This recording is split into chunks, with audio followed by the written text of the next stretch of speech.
Alright, so I got this thing tore apart. They said they got a brand new roof. Which they do. Not sure who did it, doesn't matter. It was done.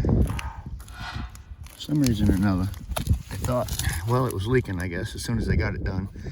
And they figured, well, we'll just come back and put some of the silicone in here. But just if you look at the flashing that goes around this thing, it's just not right. It's not right at all. I don't mind that it's beer can, but if it's beer can, at least make it 8 inches wide. So, and this stuff here, I want to show you what this stuff does over time. This is silicone, 100% silicone. It's already broken loose. I'm just trying to get it out of that channel. But 100% silicone, and that's what they ran down here. Silicone doesn't stick. I just want everybody to know, silicone does not stick. And you can see where it was, but it doesn't stick. So if it's not sticking and you can pull it out, you might not want to use this type of stuff. The other bad thing is, if you notice, the flashing's only 5 inches. Flashing should be a minimum of 8 inches. And in my opinion, at least 3 down the back wall and 5 out. So 8 by 8 is good. Even 10 by 8 is good. 4 and 4 and 10. That's personally what I like. So this is some beer can. You can see they barely ran anything by, so they just wasn't done right. So what I'm going to do, because they've had so many problems with this thing, is get rid of the silicone, get rid of this beer can, and just reflash this chimney properly. Look at these corners, it's terrible. So if you're flashing a chimney, you don't want to leave your flashing looking like this, okay? That's not the way it works. You got your starter shingle that goes over your first piece, which is what they have, but look how short that piece of metal is. You only have pieces of metal going over here. It's just not enough, in my opinion. And they didn't put anything on the chimney itself, like wrap it. They didn't wrap it. So anytime you have 2 pieces of siding that go together like this, you'll notice the gap right here, and you know, you can make it look nice, but water's going down there. Anywhere you do something like that, that's just not the proper way to put siding on. So you have T111. They said, well, let's get some vinyl siding put over that thing, but it would have been nice if that had just went ahead and took a little bit extra time and covered up all this. Look at that. That's actually, yeah, that's been getting wet and that's rotted. Well, I just seen that. That's rotten. All right, so if you have a siding situation and you're getting ready to put a brand new roof and maybe some new siding on your chimney, you're trying to spruce your house up a little bit, make sure your siding guy wraps your siding underneath with a minimum of felt paper, or if not felt, they do have Tyvek for walls. So that should have been completely wrapped. And before they ran their siding, vinyl siding, look what they should have done. Notice the gutter goes all the way back against the old T111. And if you notice that, what does that create actually if it hits? It makes a spot that it's really hard to stop water from going down behind that channel, okay?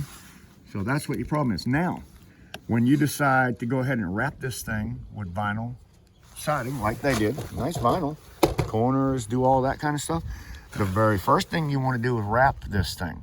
But then before you actually do that even, you want to take this gutter back, and you want the gutter to be on the other side of your siding, so that your siding can come up here, your flashing can be ran on your wall, your siding can be run around, and then when the water does come down here, it doesn't go down the back of the wall like this one did.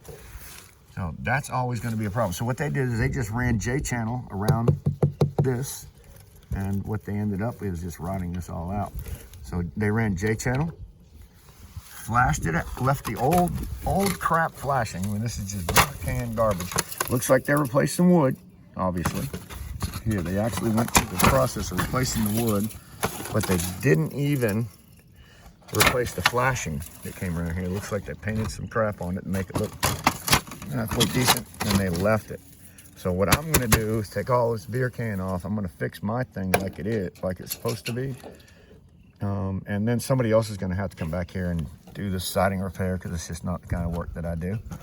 I'm not interested in it, but we will reflash, rerun my shingles, and then somebody else can come back and do whatever they're going to have to do. But obviously the siding has to go because it's rotted, be replaced, gutter put back up on the outside of the vinyl siding, and then go from there. So I hate to even put anything back here. I might actually just come right here and run this back up here and leave this out, because it's going to have to be tore back out anyways. So I'm not even going to take that apart, because I know the other people are going to have to. So I'm going to take off that one more shingle to unwrap that, let them take off the bottom 3 shingles to fix this side over here. I'm going to take off the siding, reflash it, and let them just handle it. Anyways, I'm gonna figure out something to at least get this temporarily done until somebody can come back here. And I got a guy coming down to do an estimate on this today. But yeah, anybody, if you're looking at this and you're gonna put a new roof on your house and you're gonna put siding on your chimney, if your gutter touches the original chimney, that's gonna have to be cut back so that you can actually run your siding behind it. So take the gutter off, run your siding, put the gutter back on after the fact, so it's on the outside of that instead of the inside. So here we go, taking it apart, putting it back together. Like I said, somebody else is gonna have to come back and do the rest. Damn it, man. So anyways, this is what I'm gonna do.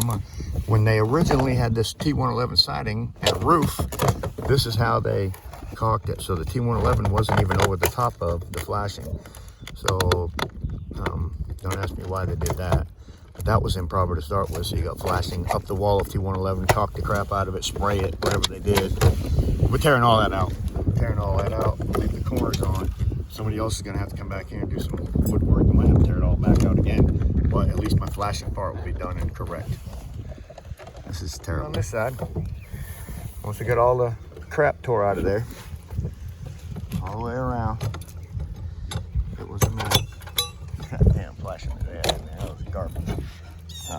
Here we go. We found the leak. That was going right in here, and boy, this is going right in the house. So I'm not going to be able to run my flashing here. I'm going to put a piece of felt just to dry this thing in. I'm going to put my siding back on this thing, but I'm going to run my flashing in here, just let it sit, and then I'm going to start from here up and fill this all back in so it doesn't leak. In the meantime, while her guy comes back here to fix all this. This here is your leak. So I've got it all tore apart. We're still working on taking off this beer can crap flashing that was up here. And the water was coming just right behind it. This gutter has to be cut back away from the siding so the siding can go behind it. And then the gutter goes up to it. And if they had done that, then they wouldn't have this problem right here, but water's just running right in the chimney.